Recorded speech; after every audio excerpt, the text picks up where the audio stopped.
Wheaton, Bill. Laura Davies' 5-shot lead at the inaugural U.S. Senior Women's Open puts her on the brink of history. But what if it was worth even more than the prestige of being the first name on a USGA trophy? What if it put her into the LPGA Hall of Fame? The LPGA boasts the toughest hall in all of sports. It's a point system, and right now Davies is 2 points shy of the 27 needed to earn to her spot. The LPGA's 5 majors are worth 2 points. A victory at Chicago Golf Club, if it actually counted the same, would put Davies into a hall most golf fans probably assume she's already in. It would put her in? Asked LPGA Hall of Famer Julie Inkster. Well, yeah then. Because really, Laura Davies, if anybody is going to be in the LPGA Hall of Fame, she's pretty impressive and deserves to be in there. But I mean, it's not easy to win any tournament, and so this is a USGA event. Probably the field is not the strongest, but I think down the line it'll probably get a lot stronger. The LPGA Hall of Fame point system rewards 1 point for every regular season event, 2 points for an LPGA major and 1 for winning the VAR Trophy and LPGA Player of the Year. Davies won the latter in 1996. In 2015, Dame Laura was inducted into the World Golf Hall of Fame but missed the ceremony in St. Andrews, Scotland, as her flight from the U.S.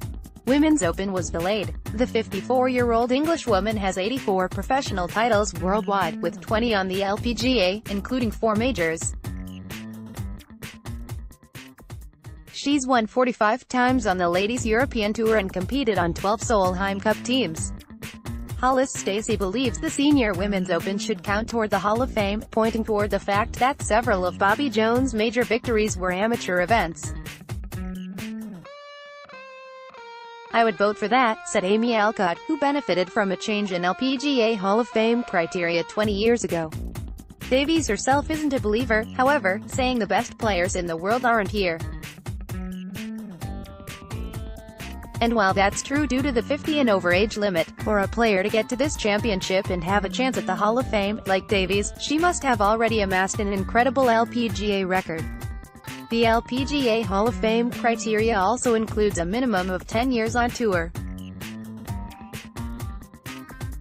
Lorena Ochoa, for example, has the 27 points but not the 10 years, so she's not in. That rule was put in place to keep LPGA stars from playing elsewhere, or in this case not at all. Allowing a victory in the Senior Women's Open to count toward the LPGA Hall of Fame might be carrot older players need to keep competing on a tour that has skewed incredibly young in recent years. These days it's en vogue to talk about retiring at age 30.